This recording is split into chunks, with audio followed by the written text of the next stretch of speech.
Hello.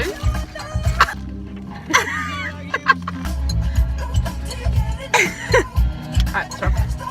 Do you care for yourself? I'm a very busy person, and I love non-stop party all the time. But sometimes I think I could take care of myself a little bit more. I do my mindfulness before I go to bed. I read a book. I take time out for myself. Yeah, you know, like doing things that you enjoy. Playing sport is always nice if you're doing it. Sport, exercise, like going to the gym is quite dangerous because like it is easy to get into the mind. Oh, I need to like be this like thing, and you're just like striving this thing, and you sort of hurt yourself in the journey there, and you burn yourself out in that way. It can be part of a routine if you like enjoy doing it. Like doing it with your friends also good to like have motivation. Like it becomes an obsession, that's when it's unhealthy. But otherwise, going to the gym is a healthy part of a lifestyle, especially when you don't get exercise. Very, very few people. The amount of exercise that we need. What is like taking care of yourself? What do you mean by that? I could list a whole lot of things like meditation and going for a walk and all these things. I love walking. My dog is getting old though, so she doesn't like walking anymore. Bottom line is with self-care that really about taking time out for yourself, doing what makes you relaxed, and doing what you like. I guess there's a bit of self-control, like, you know, if you really need to get an assignment done or whatever, you like need to do it even though you want to do something more fun, like scrolling YouTube and watching us. That's what I do in my spare time. Like and subscribe here. But it's a balance, because if you give up that enjoyment too often, then you're really not caring for yourself enough.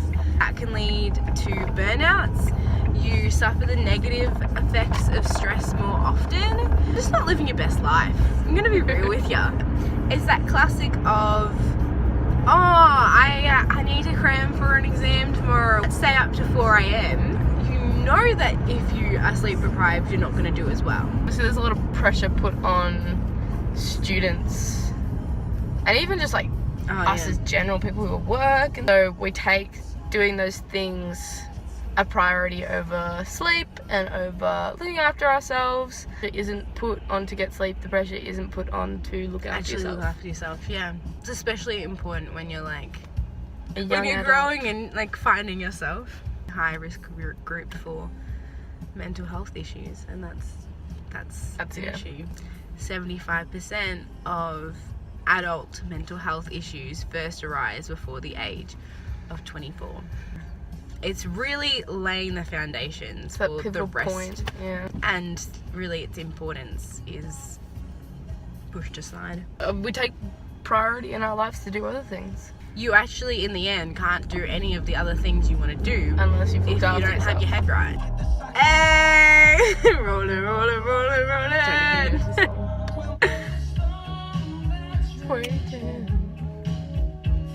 You say that because you're not around. Come on. Hey! I don't know. I went to a party and I was like, flamingos is my spirit animal. What do flamingos do? They stand on one leg, right? Like slightly awkward but graceful at the same time. I like that. My middle name is Grace, so. You're a dancer too, so pretty graceful. But then like I'm awkward sometimes.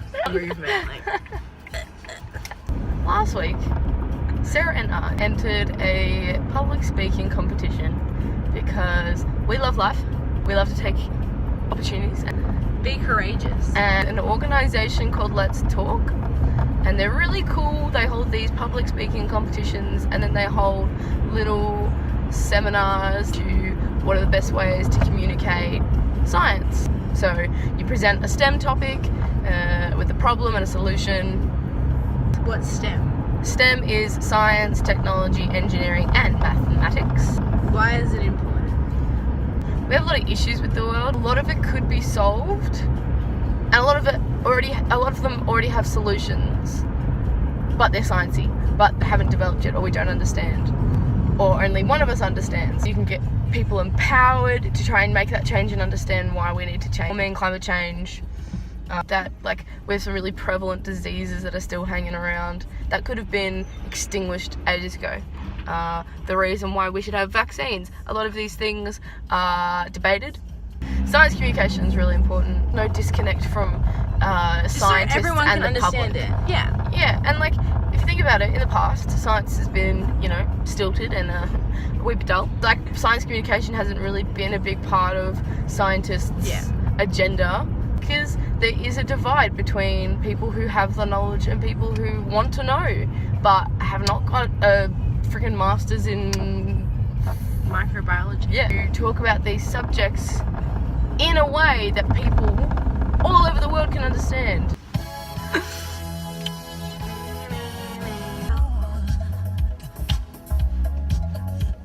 The seatbelts are off.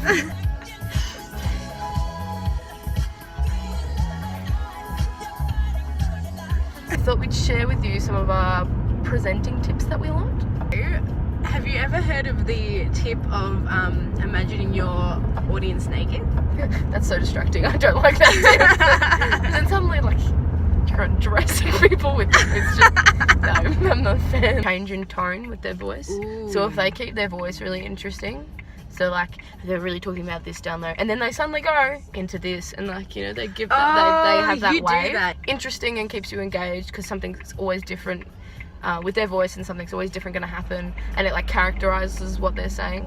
I think you're good at that because you've had practice teaching and stuff. Because I teach kids, I think it gives me a lot more freedom to do voices. Like all these people that are a lot older than you, voices don't really work. You can't really pretend to be Cookie Monster there. No. The most important part of your body is your feet. Like we'll start from the bottom. The bottom, now we're here. Face is the way the rest of your body faces, pretty much, and that's the most way that people are comfortable facing. You know, you don't turn your feet to the audience and then like round your body off. Feet shoulder width apart, so you've got that good balance. You're not gonna, you know, trip over yourself or fall on your face. Like the knees, I feel like a little bend in the knees. The hips don't really, just make sure. I mean, hips don't lie though, so. I want to know 'cause my hips don't lie. Every part of your body does have a Purpose. just posture overall. Yeah, definitely. Keeping those shoulders back, head Just up. look confident. Self, your body like in a confident position, then you feel more confident. It's hard. People get the shakes. Of what's happening in your head.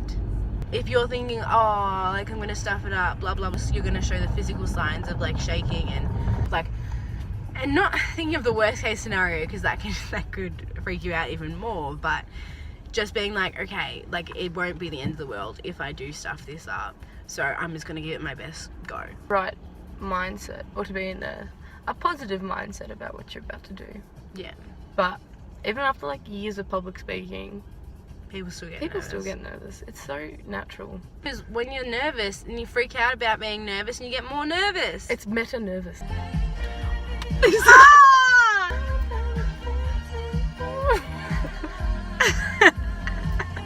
There's someone walking past. That's right. You know what? Let the haters hate. Let the starers stare. The face is obviously pretty important. You want to be facing your audience at all times, even when you're walking. You should know what's on the PowerPoint. You shouldn't have to read from it. You really shouldn't have like words on it. It's really important just to keep it a visual aid. Public speaking, I guess, and like giving a presentation, still the same presentation tips sort of apply. I'm a big lover of memes. Basically just because they lighten up your life, and that's something that needs to be done. When I've been presenting, I put memes. What else? Storytelling in speeches. It takes people on a journey with you, and everyone loves a bit of a journey. Life's a journey, so everyone can relate to a journey. Making your speech relatable is so awesome because then people are going to be on board with what you're saying. So if you're like starting it off with that story and people are really like drawn in, they're like, ooh, what's gonna happen next? And then suddenly you drop a bomb about like, and then climate change, and people will be like, what? And then suddenly they're already listening, so you could just drop some bombs. Be like, and then everyone's like, kind of dying. Extreme weather hazards. I've already seen the effects of climate change. It's bad. You need to have a good starting. right? And a good ending. So normally it's like a psychological phenomena that, like, if you're reading a list of words, there's like, you remember the first one and the last one and like a few in the middle. So the first one's the primacy effect. And the last one's the recency effect. So you need to draw people in, because apparently in the first 10 seconds of your speech, people decide, not consciously, but maybe consciously, who knows, whether daydreaming is a better option for them. Because maybe it is. And replaying what they said to their mum this morning is going to be more useful than listening to you. Or what they're having for dinner. So you want to have a punchy end saying Call to action if you... and the start intrigue them. The middle is like the main It's the bulk. I don't want to get too bogged down. Like, it's not just, okay, now we're in the depths and then everyone just falls asleep. Oh! It's so lame. Back in your heart, I see you in his arms. I want you back. Ooh, baby! I want you back. Yeah. I want you back. Classic MJ.